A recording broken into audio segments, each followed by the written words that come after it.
Going back and looking at the game on Saturday, just start with offensively, didn't execute at a very good level at all. Done a very poor job communicating. Lots of times had the wrong mic spot, declaring who we're pushing to on our points, running the football and in protection. Got to do a much better job of that. It's hard to have success if you don't understand who the mic is. Got to play faster on the perimeter. Got to do a better job of protecting the quarterback. Got to establish the run game. And obviously got to take care of the football. So too many penalties on offense, didn't take care of the football, never gotten a rhythm and being good at anything that we wanted to do on Saturday. We threw a couple of balls down the field that created a couple of explosive plays there, but just because of the penalties, getting behind the chains, really kept us from being able to kind of get in a rhythm. You got to give them credit for that. But lots of things that we've got to improve on there. Defensively, thought there was a lot of guys that played really hard, but we didn't always play smart. Made a lot of mistakes on third down, kept them on the field, had a couple of penalties there that they converted on. But lots of things, a lot of positives to me there that we can clean up and grow on from the game. Special teams, had one return there on kickoff that missed a tackle on the 15-yard line and had a couple of guys that didn't get off blocks. That was disappointing there. But lots of things that we can learn from this game to improve on. The biggest thing is it's no different week in and week out. Number one is you have to be able to take care of the football. Defensively, we did get 2 turnovers and a turnover on downs twice. So that was much improved there. But the most penalties we've had the entire season, and which is disappointing. We've got to work hard to improve that, and our kids will. When you look at Kentucky this week, Coach Stoops has done a fantastic job there. They're one of the best teams in the conference when it comes to running the football.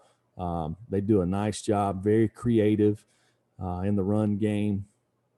Use their quarterback running the football. They have a stable of running backs. A bunch of guys run the ball well there. They got an experienced offensive line. Defensively, they've always created issues. They've been one of the best defenses in our league for the last 3 or 4 years. Really good in the red area. Create a lot of blitzing, varieties in coverages there. So you got to do a nice job, and have always done a nice job in special teams. So just looking at this week, we've got to get back to work, and our kids will have a positive attitude, and we'll go back and do that. All right, questions, hit the raise your hand function. We'll start with Patrick Brown, then we'll go to Vince Farrar. Hey, Jeremy, I was wondering what you thought of DeAndre Johnson's targeting penalty and what you said to him either after it happened or after the game. Well, first off, it was a bad decision on his part. He took 2.5 steps. The whole thing about really any defenseless player is if you can avoid contact and you see that, it's your job as a defensive player to do that. I've always felt like that this rule, there's probably inconsistency in the rule, and it's a good rule though, because it helps our game and it helps protect our players. But it is a tough rule to kind of enforce. There's probably been some inconsistencies in my opinion over the years, but I think that was DeAndre should have avoided the quarterback. It's pretty simple. He knows that. Jeremy, it looks like you guys have given up some plays from that slot position, the star. nickel corner position. Can you talk about that and why, what you expect more out of that spot? Well, it starts with we've got to play what we call. They converted 3 third downs, probably when we had the best call we could possibly be in. If you said this is the play they're going to run, then we would have said this is what we want to be in. We had that call called. We didn't execute it. So we got to do a better job of communicating and executing. That goes back in practice habits that we create throughout the week. All right, Blake Topmeyer, then Austin Price. Yeah, Jeremy, I was wondering who stood out in that Sunday scrimmage you guys had and how Harrison Bailey looked in that. It was it's really good. I think we took like 49 snaps, and Harrison took every one of them. So for him, that was really good because he, based off the way our fall camp went, he didn't get a lot of live action. We just didn't have enough plays for him to get in there and get going. So it was good for him. It was good for a lot of players, a lot of energy. So there's a lot of guys that, to me, that kind of stuck out. So we got to continue to do this and give these guys an opportunity to develop. And then also, why didn't Jerome Carvin play on Saturday? I don't think I saw him out there. Yeah, we had, Jerome, Jameer, and Riley Locklear were all banged up. These guys took very little practice reps during the week. So he probably could have played, but we just felt like that at the time that it just didn't really fit in our game plan to get him in. Hopefully he'll be back and ready to go this week. Coach, you were talking about the helmet to helmet with DeAndre earlier and how that's good for the game. Do you think it's good for the game to protect defensive players with chop blocks? I mean, Elijah took what seemed like a pretty nasty one on Saturday, and then two. Can you update us on Tamarion McDonald? Is he back? Yeah, the one they called the penalty on Elijah.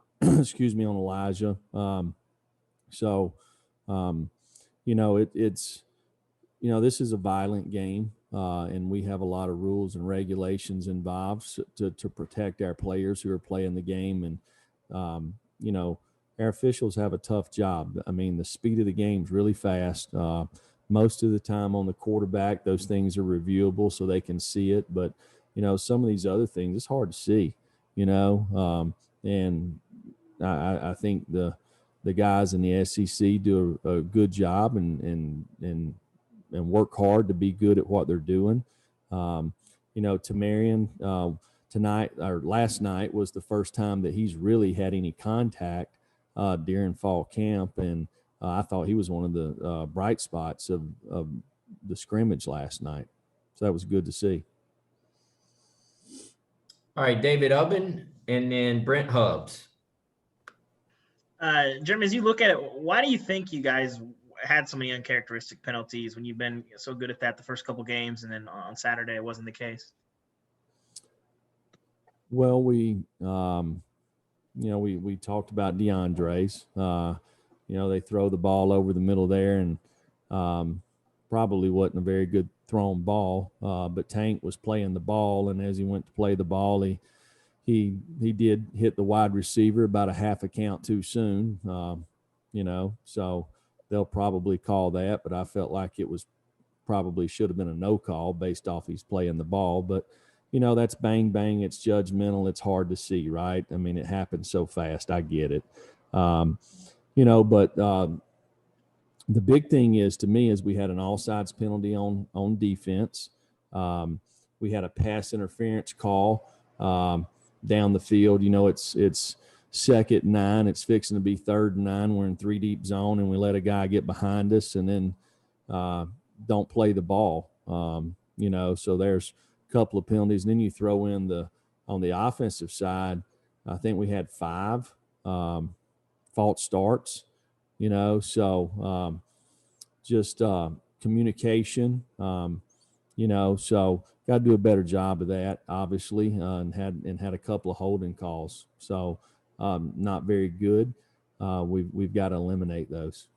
What did you make of the coordinated shift that Georgia's defensive line was doing? I think they got you guys on a false start a few times doing that. Well, it's no different. Everybody in our league, they stem around a little bit. You know, in my opinion, I feel like they moved based off something they had with our quarterback as far as the timing of the snap. So something that we need to fix.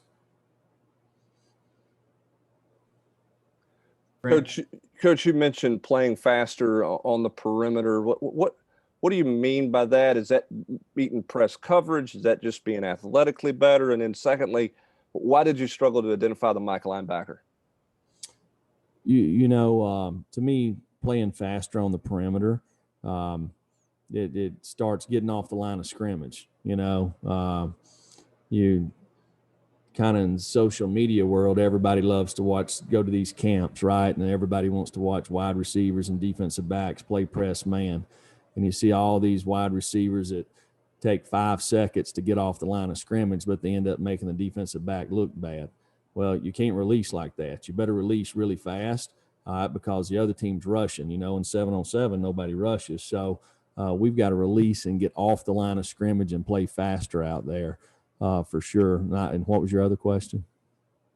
Just you mentioned the communication issues and starting with struggling to identify the Mike linebacker. Was that because of their shifts, or were they giving you different alignments? Why was there an issue in kind of figuring out who the Mike linebacker is to adjust things up front? Well, it starts up front with the offensive line. You know, our center declares the Mike through the quarterback, and just a couple of times, just movements around.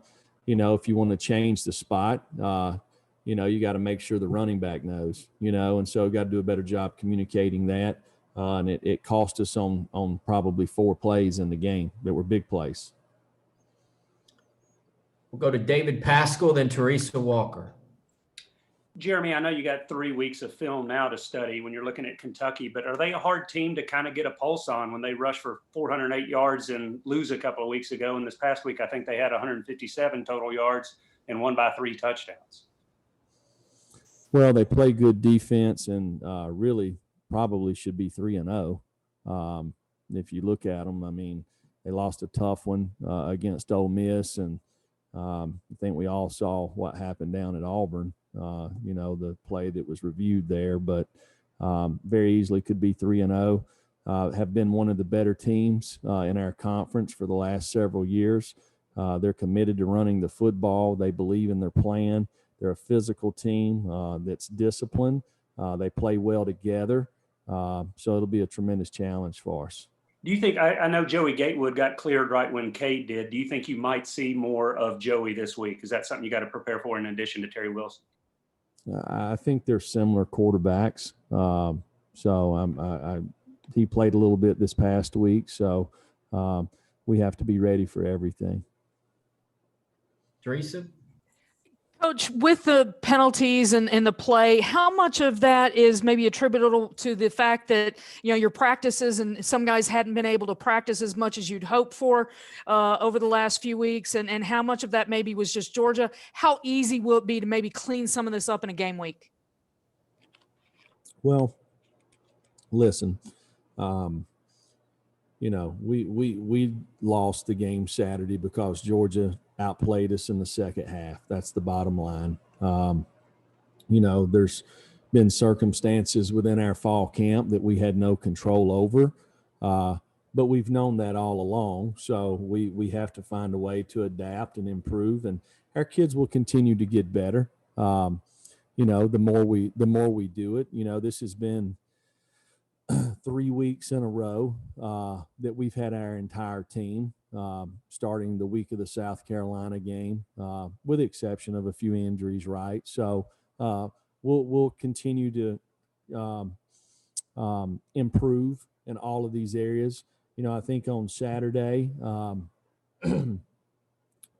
with the penalties, offensively with the penalties, we couldn't overcome the penalties. With the mental mistakes that we made on a couple of plays, we couldn't overcome that. And then you throw in the turnovers. in the second half, it was too much for us to overcome against a really good football team. So, it's not what we want to be offensively. Defensively, again, we've got to eliminate mistakes. But, we'll come back and go to work this week, and we've got a lot of character on our football team, and they'll work hard to improve, and we'll get ready to play Saturday. Gustavo, then Ryan Cruz. Right. In terms of defense tackle, 27 different players had tackles. You see Henry Toto have 11 tackles, his career high. How do you see the defense tackle, especially in Saturday? How did we tackle? Yeah, in terms of getting better. You see Henry Toto have 11 tackles, his career high, 27 different players tackling. You see this as improvement of the defense? Well, I really thought we improved this week defensively compared to the week before. But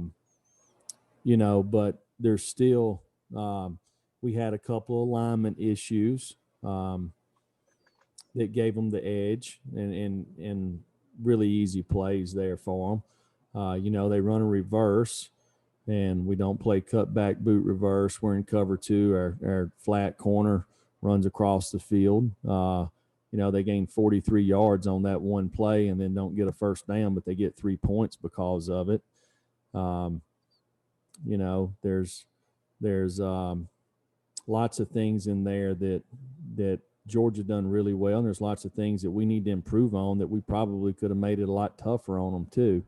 And we got to fix those. So we'll work hard to do that this week. Ryan? And in terms of, sorry.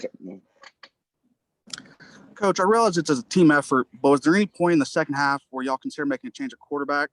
And then why not on that decision? Well, Jarrett's our quarterback. He gives us the best opportunity to have success. When you got 1st and 20, it's tough to make first downs. When you got 2nd and 15, it's tough to make first downs. We didn't do a very good job protecting. We didn't play very fast on the perimeter. So it's the way the game goes, right? I played quarterback. When you have a lot of success, the quarterback gets probably too much credit. When you don't have success, quarterback probably gets too much blame. There's offensively, our struggle Saturday were not because of one independent person. It was a team effort. We understand that. Starts with us as coaches. To put our guys in a better position to have success. And then from a player standpoint, we got to own it, and we've got to do a better job executing. Time for a few more here. Mike Wilson and Brent Hobbs. Yeah, Jeremy, before the season, you said that you guys might wear black jerseys and then auction them off after the game to support local organizations. Is that still the plan for this Kentucky game, or is that something later in the season that you guys are looking at now? Well, you know what? I learned a really good lesson as a head football coach. There's contracts within the people that do our, the apparel that we wear. It's something that our players and our staff want to do. It's something that we're not going to be able to do from a standpoint from a contract. But we're going to find ways within our organization to raise money to support local institutions. So we're not going to be able to do it this game, but Nike guaranteed us that from now on that we would be able to have black jerseys, black uniforms, and it's something that we've worked hard within our organization and our administration to get done. Last question, Brent. Coach, you said in talking about Kentucky, their creativity in the run game. When you don't have a mobile quarterback, how creative can you be in the run game, I guess, from this perspective for you guys? And two, what are you guys getting out of Elijah Simmons that you liked through the first 3 games? When you look at Kentucky, they use their quarterbacks in the run game a lot. If you're not going to do that, your quarterback has got to be a guy that can get the ball out of his hand and get it to the playmakers. To do that, it takes all 11 guys working together to be able to do that. When you're talking about Elijah, he continues to improve. I think he's a guy that the more he plays, the better he's going to get. He really has to work hard about keeping his weight to where it needs to be so he can play more downs. All right. Thank y'all very much.